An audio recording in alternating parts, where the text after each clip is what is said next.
Começando o mês de setembro, com essa segunda-feira, uma cara de preguiça, né, minha gente? Vontade de não sair de casa, ó, ficar debaixo da coberta, assistindo o SP1, comendo pipoca sem fazer nada. Mas segunda-feira é arregaçar as mangas e trabalhar. Vamos juntos aqui, então, com o cardápio de notícias mais completo de São Paulo, mesmo com esse céu carrancudo aí. E que manhã foi essa, hein? Em 3 horas, 11 acidentes registrados na Grande São Paulo, 42 veículos envolvidos. Giba Bergamin travou geral, hein, meu amigo? Tralli, é verdade, Tralli. Só aqui na rodovia Anhanguera foram 2 batidas. Uma delas, um engavetamento com 18 carros. No meio da manhã, mais um acidente. Desta vez, provocado pela curiosidade de um motorista. É, e tudo fica mais perigoso com chuva. Eliana Marques. Como é que vai, Tralli? Esse tempo esquisitão continua assim? Continua assim. Boa tarde a todos. Olha, e já adianto que vai ser uma semana chuvosa e fria. Os detalhes também do ataque a um bar de refugiados no Bexiga. Clientes e funcionários dizem que a polícia não apareceu. Laura Cassano. Tralli, 5 agressores atacaram os seguranças e os clientes com uma faca e gás de pimenta. Felizmente, ninguém ficou ferido. Até agora, o boletim de ocorrência ainda não foi registrado. E a gente fala sobre a campanha de vacinação contra o sarampo, que acabou, mas o alerta continua. Aqui no estúdio comigo, a doutora Helena Sato, tirando todas as dúvidas sobre sarampo. Manda já sua pergunta pelas redes sociais e também pelo nosso WhatsApp. Daqui a pouquinho a gente responde tudo ao vivo para você. Certo, doutora? Até já, então. E o descaso, hein, que tira do mapa uma vila operária de mais de 60 anos na zona leste da capital. Bruno Tavares. Enquanto essa máquina retira o entulho que caiu na calçada e na rua, aquela outra derruba as poucas casas que ainda estavam de pé.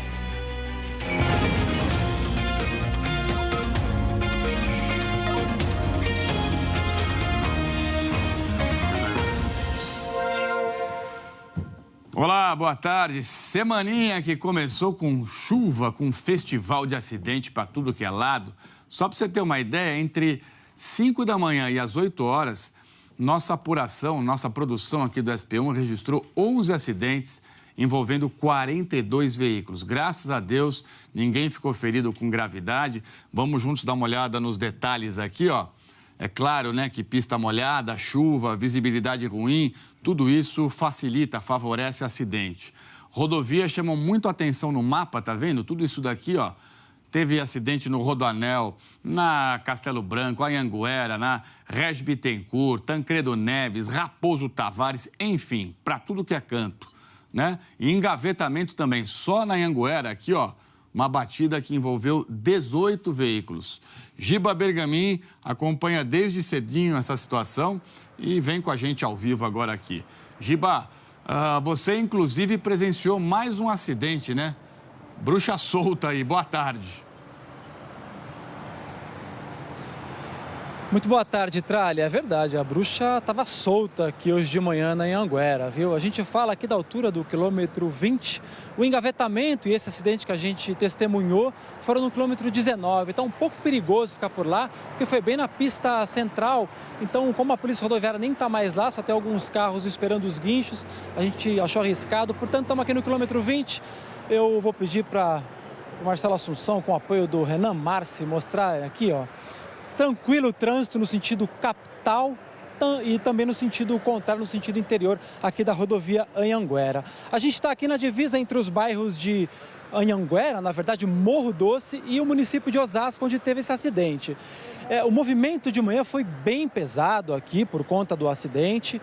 Quando a gente estava por volta das 15 para as 9 da manhã, entrevistando as pessoas envolvidas no engavetamento, um outro carro perdeu o controle, bateu na mureta. O motorista me contou ali que ele freou depois que vários motoristas pararam ao se depararem com os carros batidos.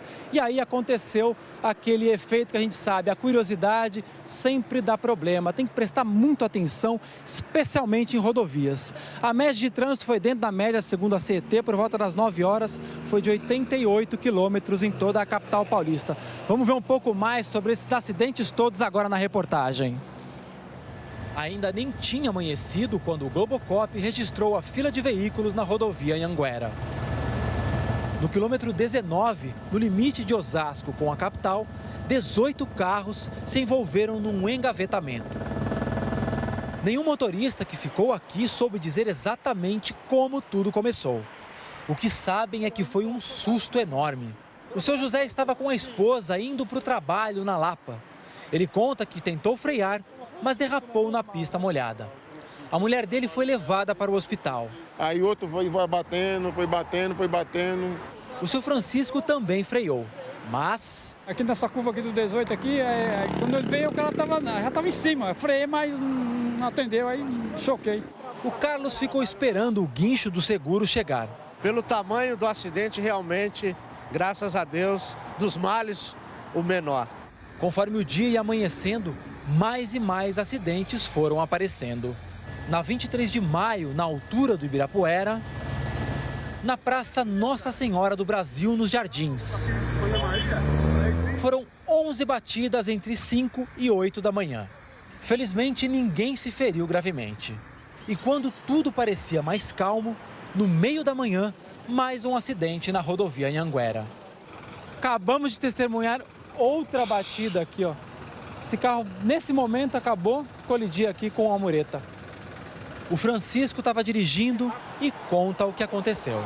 Por algum motivo de curiosidade, eles brecaram. Só que neles brecaram, eu estava olhando para eles, então eu tive que brecar. E aí eu girei, bati na mureta por ali, aí finalizei meu dia de trabalho hoje. Será que as pessoas desacostumaram com pista molhada em São Paulo? Porque é impressionante esse festival de acidente. Foi só voltar a chover para ser um atrás do outro, né? Incrível. A chuva também atrapalhou a circulação de aviões, hein? Imagens aí ao vivo para você da pista do aeroporto de Congonhas. Eu voltei do Rio de Janeiro hoje cedinho, quase que não consigo pousar aqui em Congonhas. O avião ia voltar para o Galeão quando abriu uma brechinha no céu e, ó, ele pousou, mesmo assim com atraso. Aí eu vim correndo logo cedo aqui para o SP1. Muita gente não conseguiu desembarcar em São Paulo, está no Rio de Janeiro esperando até agora para conseguir voltar. E por causa desse mau tempo aqui em São Paulo, pelo menos 6 voos de Congonhas foram cancelados, então, hoje de manhã. 3 não conseguiram decolar, 3 nem chegaram a sair do Santos Dumont, no Rio de Janeiro, para conseguir chegar aqui à capital. Não está fácil, não, a segunda-feira. Vamos juntos dar uma olhada aqui nas imagens ao vivo do trânsito de São Paulo. Estrada do Mboimirim, ó, nem ela escapa, tadinha. Essa hora do dia, geralmente, ela tem quase nada de trânsito, mas você está vendo uma fila enorme aqui de veículos, de carro e tudo mais, para conseguir seguir em direção à marginal do Rio Pinheiros. Juntos aqui também, 23 de maio, ó, mais uma vez para a gente dar uma olhada no trânsito de São Paulo, nos dois sentidos bem carregado. Segunda-feira está mais difícil para todo mundo, todo cuidado é pouco, vamos na paz, vamos com cautela. E aqui o Waze, Rebouças, travadinho, 9 km por hora, hein? Uma mãe com um carrinho de bebê sobe a Rebouças mais rápido em direção à Avenida Paulista, ao complexo do Hospital das Clínicas. Está vendo? Rebouças inteira parada aí em direção à região da Avenida Paulista. Informações do Waze, você sempre confere com a gente aqui no SP1. Thaís, muito obrigado, Thaís. Boa tarde, querida. Eliana Marques, tudo bem? Como vai, Trali? Tudo jóia? Tudo bem. Oi a todos vocês que estão com a gente, tudo em paz. E pelo visto esse chororô vai continuar, né? Vai continuar sim. Olha só qual que é a previsão para hoje. Uma frente fria trouxe as instabilidades e a chuva, né? Depois aí de 25 dias de tempo seco, sem chuva significativa, segundo os dados do Instituto Nacional de Meteorologia. E aí, de ontem para cá, já tivemos 42 milímetros de chuva na capital.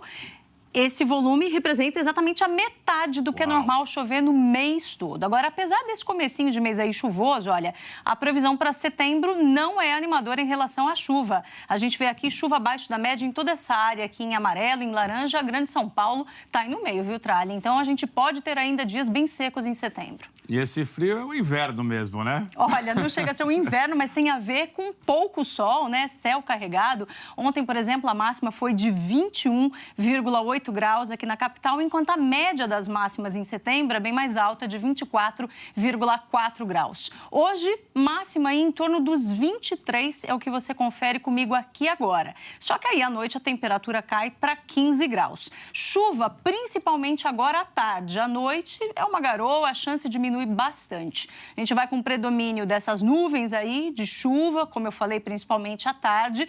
Pode ter uma ou outra aparição do sol, mas é bem rápida. A chance de chuva é pequena à noite. Agora, onde ela cair, principalmente agora à tarde, tem risco aí de formação de alagamentos, Tralha. E a semana toda vai ser desse jeitinho aí? Vai ser chuvosa, pelo menos até sexta-feira, com previsão de chuva encorpada também amanhã. Olha, 15 milímetros amanhã.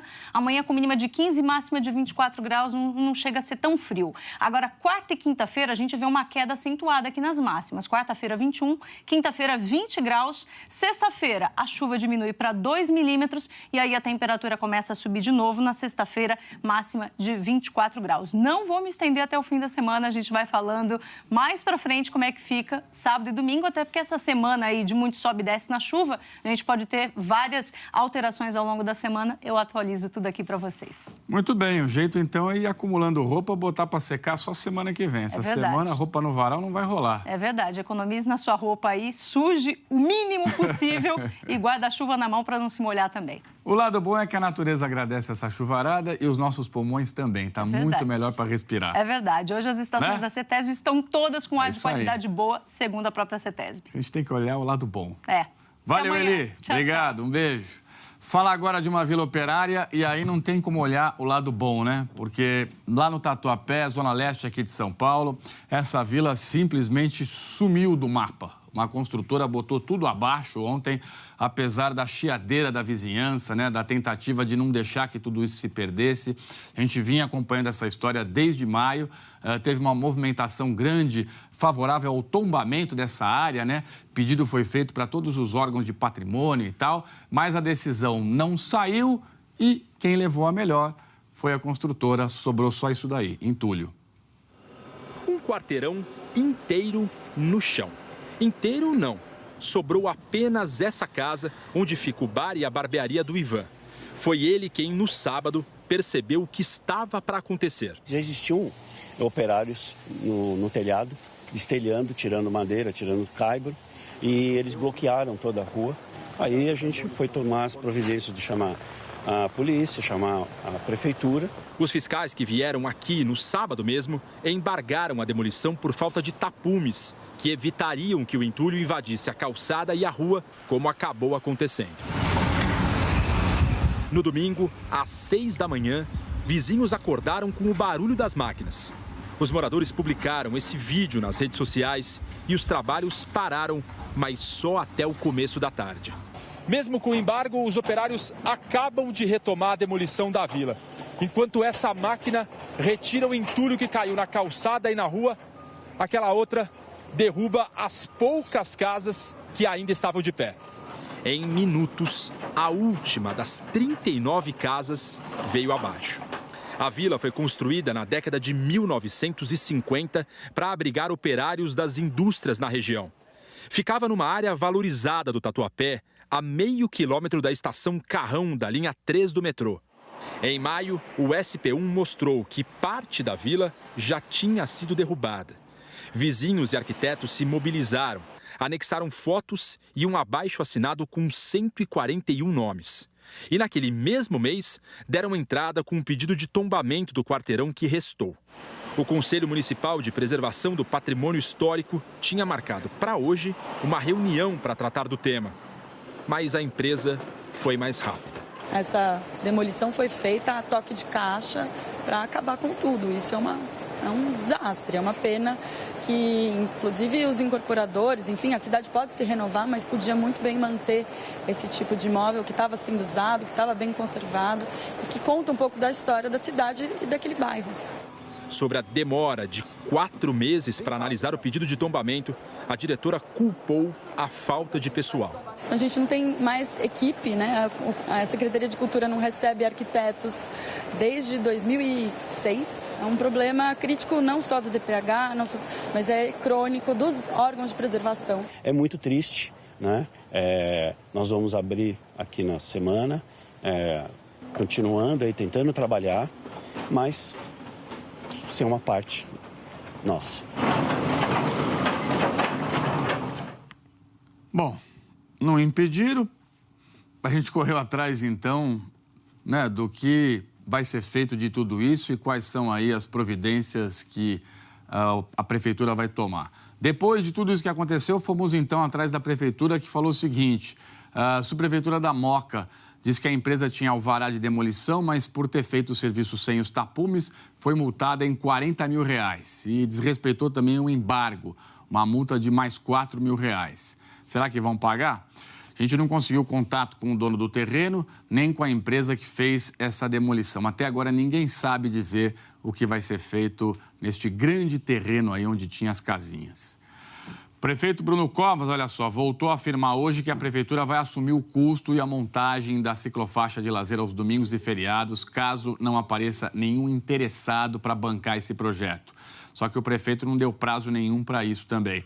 Imagens de ontem, ó, das avenidas onde as ciclofaixas de lazer já eram uma tradição. Olha aí que tristeza, ó. Não tem mais aquele espaço exclusivo e aí, por conta disso, obviamente, pouca gente pedalando, né? Ao todo, eram 117 quilômetros em 9 trechos diferentes aqui da capital, conectando vários parques, enfim, né? As pessoas adoravam e lotava, né, esse espaço todo aí. Agora, como é que vai ficar? As ciclofaixas começaram a funcionar já tem 10 anos. No começo de agosto, o patrocinador desistiu do serviço e a prefeitura não sabe quando é que vai conseguir montar tudo de novo. Vai depender de aparecer ou não interessados em relação a isso. Porque se não aparecer interessados, aí nós temos que licitar a contratação de alguém que vai ser contratado pela prefeitura para poder fazer isso. E realmente os prazos aí não têm controle. Isso significa muitas vezes parar no Tribunal de Contas, na Justiça, enfim, estamos correndo para poder não prejudicar mais a população. Tanta empresa em São Paulo, né? Por que ninguém assume aí, pega esse patrocínio? Vamos lá, Receita Federal apreendeu mais de R$406 milhões em mercadorias ilegais no estado de janeiro a julho desse ano, 63% a mais do que no mesmo período do ano passado. Informações que a gente obteve aí via Globo News pela Lei de Acesso à Informação. Hoje teve mais um passo nesse cerco à pirataria, uma operação gigantesca da Receita Federal com a Prefeitura fechou o Shopping 25 Brás, um dos maiores e mais movimentados aqui de São Paulo. O Shopping no Brás é considerado pelos fiscais da Receita Federal o maior distribuidor de produtos piratas da América Latina. O local foi lacrado pela Prefeitura, que já tinha emitido 60 multas para o prédio, no valor total de R$12 milhões, porque parte da obra, mesmo embargada, continuou normalmente. A Guarda Civil Metropolitana reforçou a segurança. Os funcionários das lojas não puderam entrar. Pouco antes das 8 da manhã, os agentes da Receita entraram no prédio para recolher produtos contrabandeados e falsificados em 600 boxes. Esse material, segundo a Receita, é trazido ilegalmente para o Brasil. A maior parte, roupas e calçados fabricados na China, com um valor estimado em R$500 milhão. A mercadoria que já estava dentro desses ônibus parados no estacionamento irregular foi recolhida. Parte do estoque dessa loja estava escondida no forro. Pelos levantamentos preliminares que fizemos, além da parte fiscal e de contrabando, mercadorias proibidas, tem violação de direito de marca, violação de direito autoral, direitos do consumidor. Então tem uma série de ilícitos, até alguns produtos controlados pelo Exército que são vendidos aqui. A expectativa é que cerca de 1.000 toneladas em mercadorias sejam recolhidas em 3 semanas de operação. Bom, a gente não conseguiu contato com a administradora desse prédio. O advogado dos lojistas falou que cerca de 3 mil pessoas trabalham no Shopping 25 Brás e que não são todos os boxes que vendem produtos ilegais. A prefeitura agora vai fazer um pente fino, então, né? E enfim, cadastrar tudo isso aí. Um assunto seríssimo que é o sarampo. Infelizmente, nosso estado de São Paulo já registrou 3 mortes, né, esse ano. Quase 2.500 pessoas adoeceram. E aí, depois de 3 meses de campanha de vacinação, terminou no sábado. A gente está aqui com a doutora Helena Sato, vocês conhecem bem ela, diretora do Centro de Vigilância Epidemiológica. Está sempre com a gente no SP1, nas entrevistas, esclarecendo tudo aqui.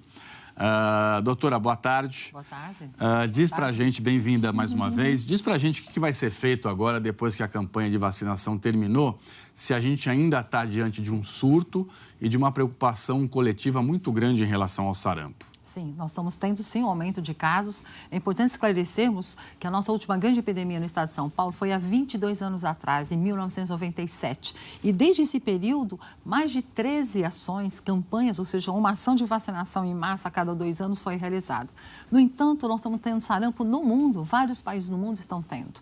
E o sarampo é uma doença de elevada transmissibilidade. Então, a campanha acabou, mas a vacina continua nos postos de vacinação. Agora, diante desse surto, do aumento de casos de doença, dessas mortes registradas, não seria o caso de estender essa campanha de vacinação por um tempo indeterminado ou de fazer mutirões de vacinação com urgência, em vez de suspender, doutora? Essa sua pergunta é muito importante. Que é muito importante deixarmos claro que a campanha acabou, mas ações de vacinação continuam sendo realizadas e de acordo com as orientações do Ministério da Saúde.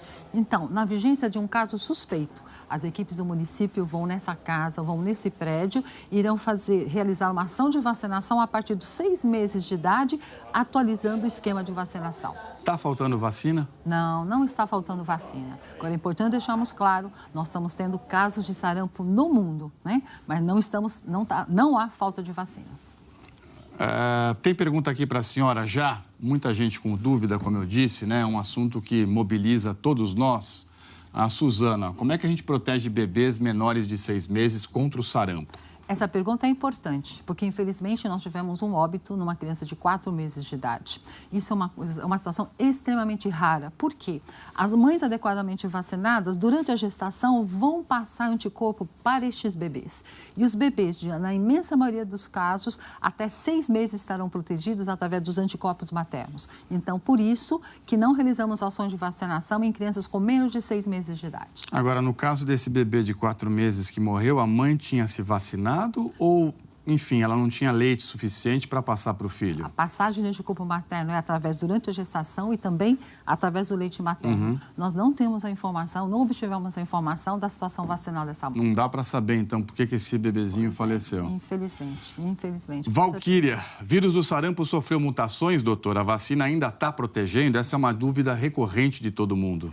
E é muito importante esclarecermos. A vacina é excelente, ela continua protegendo sim, é a mesma vacina, é a mesma cepa que a gente usa no mundo.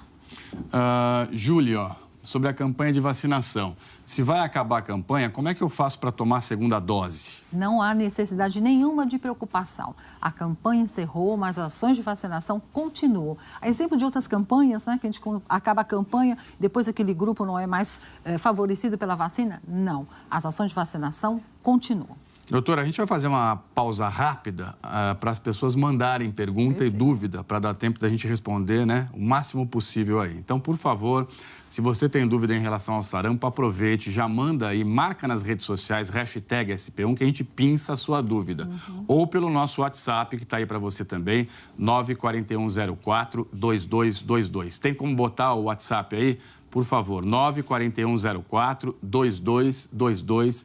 Você também manda a sua pergunta por telefone, pelo WhatsApp e a gente responde ao vivo logo mais. Certo, doutora? Beleza.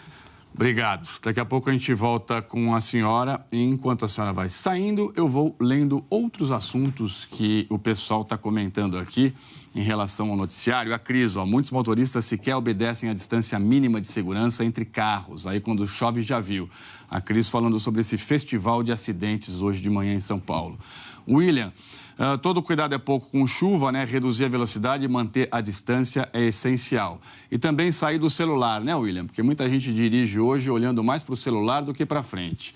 Dani, quantos acidentes em dia de chuva é melhor ir devagar, com mais distância entre um carro e outro e muito cuidado? Exatamente. E todo mundo falando isso, né? Sobre a atenção redobrada aí.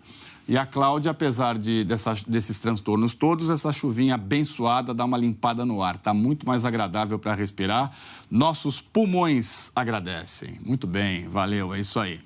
E daqui a pouco, olha só, pais de alunos da PAI de Santo André reclamam do corte do transporte especial. A Roberta Chevitarese tem os detalhes. E aí, Roberta? Trali, segundo esses pais, muitos dos alunos não conseguem vir porque eles não têm como andar no ônibus comum do transporte coletivo. Além disso, eles também estão tendo algumas dificuldades aqui com a falta de atividades esportivas e de fisioterapia. A gente já fala sobre isso. E foi lançado hoje um novo portal na internet que vai reunir cursos de vagas, de trabalho aí para pessoas com deficiência. Muito interessante, a gente volta já com todos os detalhes para você. Voltamos ao vivo, quase 12:30 agora. 5 criminosos atacaram clientes e seguranças que estavam na porta de um bar ontem de madrugada no Bexiga. Agressores usaram faca, spray de pimenta. As vítimas disseram que chamaram a polícia militar, só que ninguém apareceu. Laura Cassano tem mais detalhes dessa agressão toda. Laura, boa tarde. Ninguém sabe ainda que bando é esse que aprontou isso, né? Trali, boa tarde. Pois é, a gente ainda não tem essa resposta. E olha, essa é uma dessas histórias que poderia ter tido um final ainda pior. Porque os agressores, eles estavam armados com uma faca, foram para cima das pessoas que estavam bem aqui em frente ao bar, mas por sorte erraram o alvo, acabaram acertando só a porta do estabelecimento. A gente está acompanhando essa história desde ontem à noite com o G1 e lembra também que não foi a primeira vez que o Aljânia foi alvo de ataques. Em 2016, por exemplo, o dono do bar, ele é líder, do movimento chamado Palestina para Todos. Ele contou ao G1 que policiais militares lançaram bombas de gás lacrimogênio contra clientes aqui do bar e ele acha que foi por conta de uma retaliação, já que o bar recebe um público diverso, entre esse público também pessoas mais alinhadas à esquerda. Em 2017, 6 pessoas foram presas, entre eles o dono do bar também, ele estava passando pela Avenida Paulista, enquanto um grupo de extrema-direita fazia uma manifestação, protesto contra a lei de imigração. Houve um conflito, mas hoje só esse grupo, do Hassan Zarif, é que está respondendo por lesão corporal, os outros foram liberados. Olha, hoje de manhã eu conversei com os vizinhos, está todo mundo revoltado com o que aconteceu aqui pelo grau de violência. Veja então aí na reportagem. As imagens das câmeras de segurança mostram um grupo de pessoas do lado de fora do bar Aljânia, no Bexiga, por volta das 3:30 da manhã. 3 homens se aproximam. De repente, um deles acerta a porta com uma facada. As pessoas se afastam, mas 2 agressores chegam. Eles chutam a porta, disparam gás de pimenta e jogam um objeto para dentro do bar. Depois fogem. Ninguém ficou ferido. De perto, a marca da facada na porta do bar assusta. A Indra, gerente de comunicação do bar, conta que os agressores não falaram nada antes do ataque. O Aljânia, como um espaço palestino, como um espaço democrático que adota as pautas de todas as minorias, que defende todas as minorias políticas, tem essa característica de defender a cultura, de promover a diversidade. Então, para a gente fica muito claro que foi um crime de ódio, de intolerância. Ela contou também que a PM foi chamada. Por algum motivo, exatamente nessa madrugada, as viaturas da polícia que geralmente passam na casa não passaram aqui. Uma mulher relatou que ficou quase 20 minutos na linha, até eles falarem, tá, tudo bem. E nenhuma viatura apareceu em 1h30, porque a gente fechou a casa 1h30 depois do ataque. O Aljânia foi inaugurado há 4 anos por refugiados palestinos. Funciona como bar, restaurante e centro cultural. Oferece cursos, atividades e palestras sobre filosofia e política. A posição ideológica do bar está estampada nos muros. Os desenhos trazem a mensagem: a nossa voz estilhaça a máscara do silêncio. O Wagner é chaveiro e músico. Ele trabalha em frente ao bar e reconhece o trabalho social que o empreendimento faz pelo bairro e pelos refugiados. São ótimas pessoas que praticam o bem, são pessoas que ajudam até em projetos sociais, Pessoas que são totalmente da paz, lutam pela causa da Palestina, os refugiados, Nos dias de hoje, é difícil aceitar esse tipo de coisa, né? Existem diferenças e cada um luta pela sua causa, né?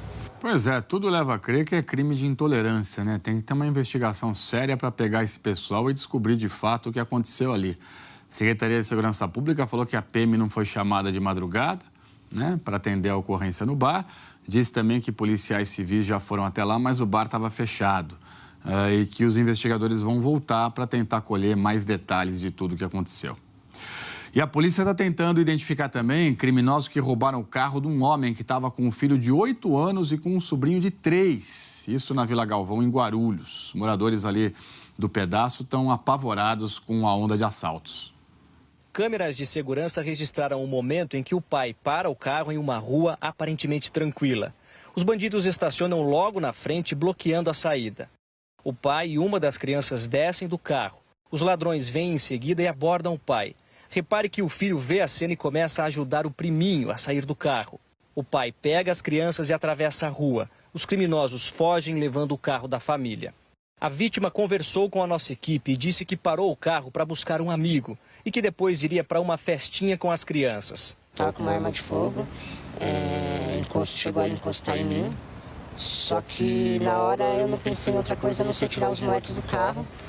Foi bem assustador, foi bastante difícil aquele momento, mas foi muito rápido também. O amigo que viu o assalto chamou a polícia. Eu vi os carros saindo. Foi a hora que eu saí, abri o portão, né? Eu estava destrancado, eu só abri o portão e pedi para que eles entrassem dentro de casa enquanto eu estava com a polícia no telefone. A família conseguiu escapar sem se machucar, mas o trauma foi grande, não só para os 3, mas também para os vizinhos, que ficaram assustados com a violência. Eles dizem que o bairro, que fica a poucos quilômetros do centro de Guarulhos, costumava ser bem tranquilo. Os dados da polícia mostram que de janeiro a julho deste ano foram 121 roubos de carro na região. O número é um pouco maior do que no mesmo período do ano passado, quando foram registradas 119 ocorrências. Agora começou essa onda aí. Tem medo de sair de casa? Ah, com certeza. Quando eu vou sair de casa, eu abro o portão e fico olhando para um lado e para o outro, assustado, né? Porque não pode confiar mais. Tá terrível aqui. A gente fica prisioneiro dentro de casa, né?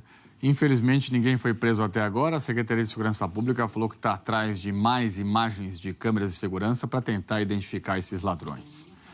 Vamos bater um papinho agora com meu amigo Márcio Gomes. Daqui a pouquinho tem o Jornal Hoje. Márcio, gasolina ou álcool? O que está valendo mais a pena? Boa tarde. Oi, Trali, boa tarde para você, boa tarde aos amigos do SP1. Esse é o grande dilema, né? E normalmente é o bolso que decide o que a gente coloca ou não no carro na hora de abastecer no posto de gasolina. Mas o Jornal Hoje vai mostrar que nessa busca por economia, na hora de encher o tanque, cada vez mais motoristas estão optando pelo etanol. O consumo cresceu mais de 30% no primeiro semestre deste ano em todo o Brasil. O combate aos incêndios na Amazônia, reunião em Belém vai definir os próximos passos no combate às chamas na floresta.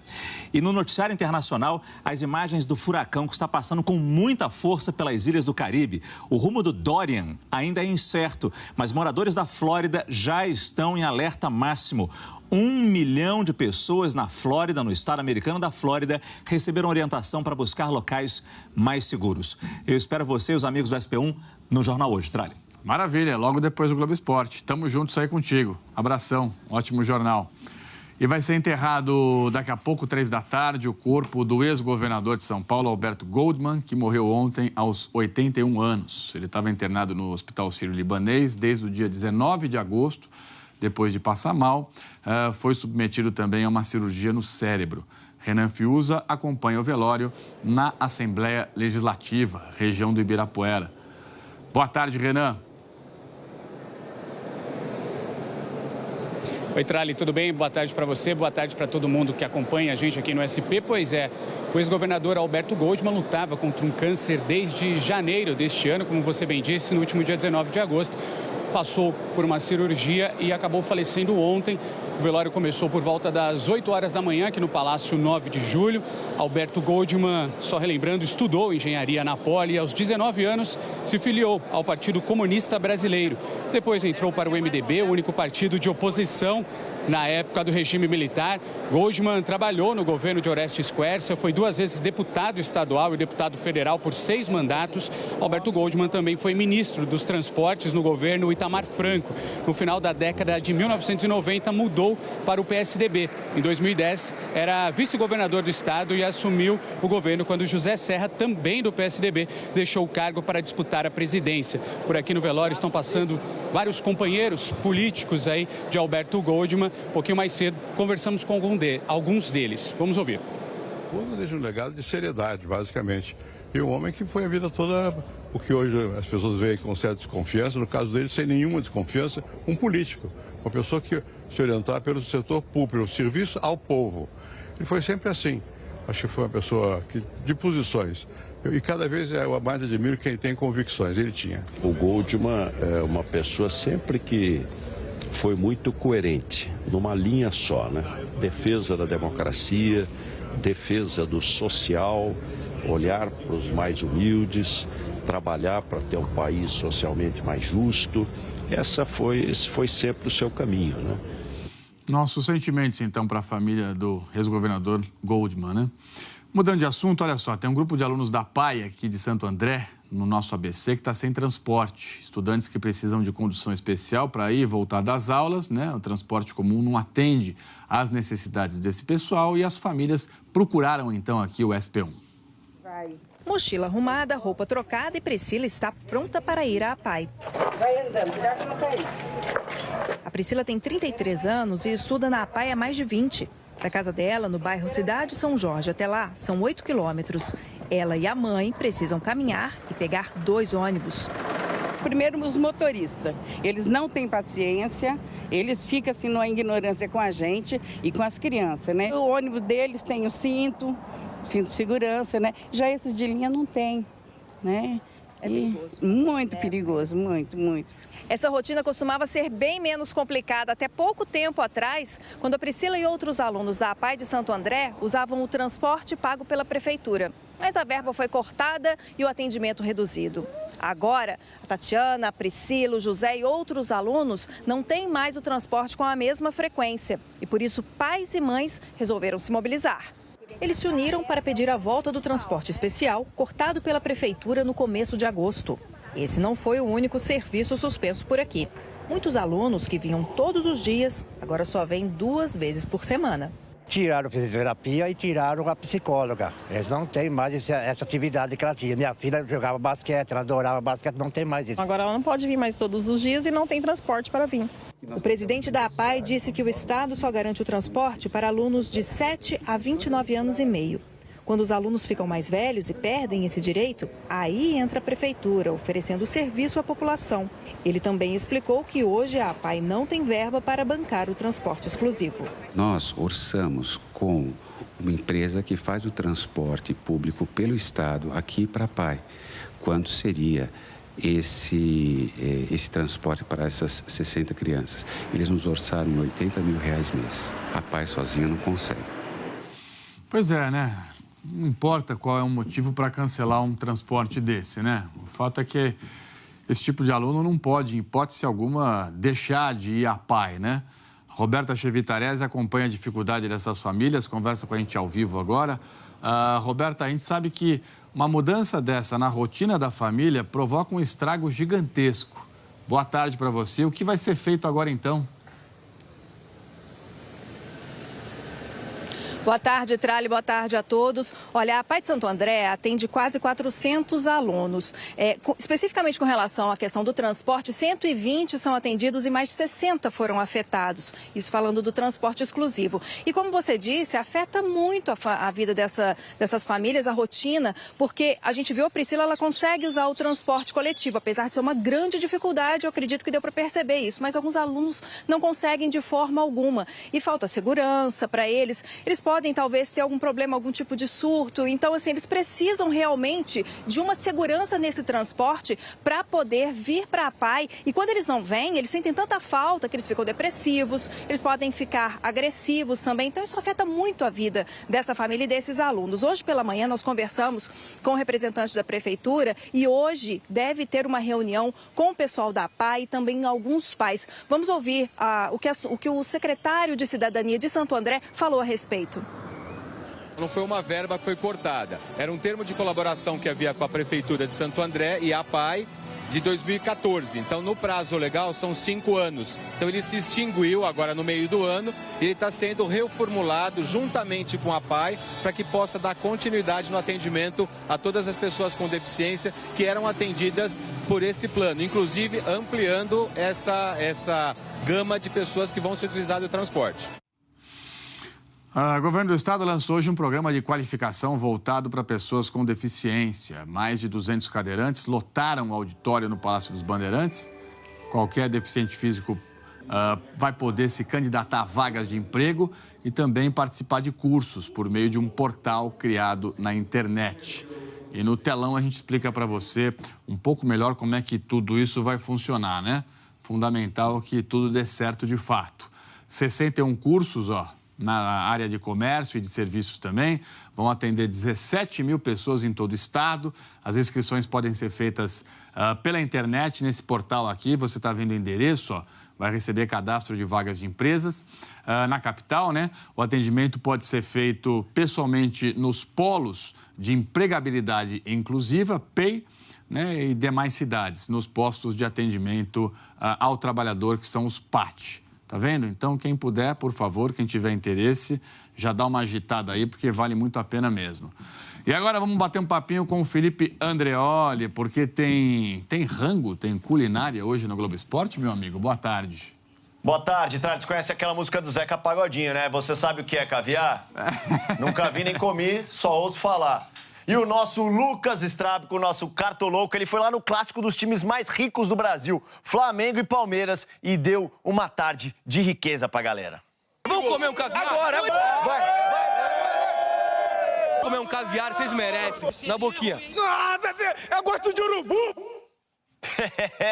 A vida dos palmeirenses está sofrida. Nem o caviar eles gostaram, Tralha. A gente vai mostrar a rodada completa. A vitória do Corinthians no dia do seu aniversário, o empate do São Paulo e a vitória do Santos. Tudo aqui no Globo Esporte. Você gosta de caviar, Tralha? Não sou chegado, não. Eu também não. Não, eu gosto daquele franguinho de... Sabe aquele franguinho de televisão de cachorro, de padoca? Porra, maravilhoso, né? É né? alegria, irmão. Domingão com aquela farofa e batatinha, ó. Delícia. Maravilha. Bom demais. Valeu, queridão. Tamo juntos. No Globo Esporte, logo mais do SP1. Valeu, obrigado. E hoje tem música na Estação Pinheiros. É parte do Koala Festival. Vai rolar no fim de semana aqui em São Paulo. Até 13h, então, quem comanda a festa por lá é o cantor e compositor Rubel. Daqui a pouquinho, então, né? E ao longo desta segunda vai ter mais música na estação. A Nômade Orquestra, que é do ABC, também vai dar um showzaço por lá. O Koala Festival vai ser no Memorial da América Latina. E a gente volta a bater um papo ao vivo aqui com a doutora Helena Sato sobre a situação do sarampo aqui na capital, na Grande São Paulo, né, no nosso estado, porque infelizmente 3 pessoas morreram e existe todo um esforço aí para tentar evitar os problemas. Doutora, muitas perguntas para a senhora, vamos tentar aqui responder o máximo possível. André, quanto tempo dura a vacina contra o sarampo? A vacina, ela estimula células de memória, ou seja, dura pro resto da vida. Jéssica, quantas doses são necessárias para você ficar protegido de fato?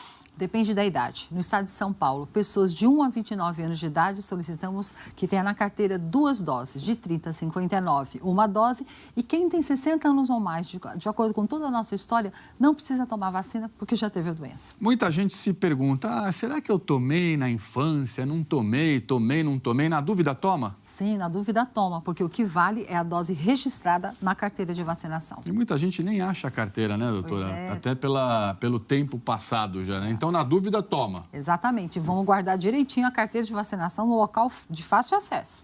Matheus, perdi o prazo da campanha, não possuo mais a minha carteira de vacinação. Posso tomar a vacina e como devo fazer, tá vendo? Então, de novo, vamos reforçar.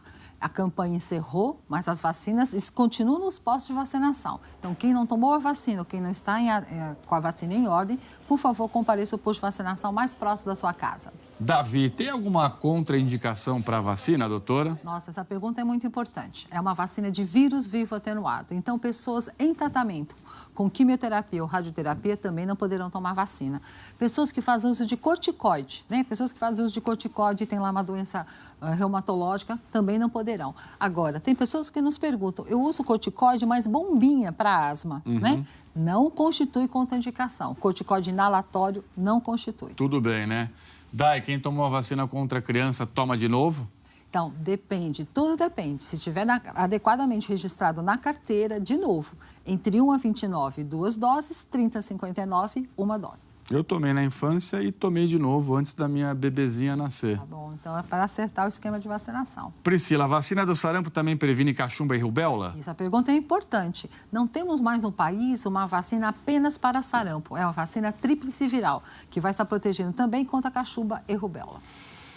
Luiz, minha esposa se vacinou contra o sarampo em 90, 92. Hoje nosso bebê está com 23 dias. Tem que tomar uma nova dose? Não. Se tiver adequadamente registrado, aí ela já tem 2 doses. Se tiver adequadamente registrado, não haverá necessidade. Os bebês dos primeiros 6 meses estarão adequadamente protegidos. E a última aqui, doutora, do Carlos. Mesmo fora das campanhas, é possível tomar vacina em posto de saúde em qualquer época? Mais uma vez, essa pergunta é importante. A campanha foi encerrada, mas as vacinas continuam, sim, disponíveis em qualquer sala de vacina no nosso estado. Muito obrigado, doutora. Terminamos aqui, então, o SP1 junto com a senhora. Agradeço muito a sua participação. Obrigada. Todo mundo aí se protegendo. A gente volta a falar desse assunto aí em breve, porque é muito importante aqui pra gente, certo? Muito obrigado pelo seu carinho. Daqui a pouquinho você já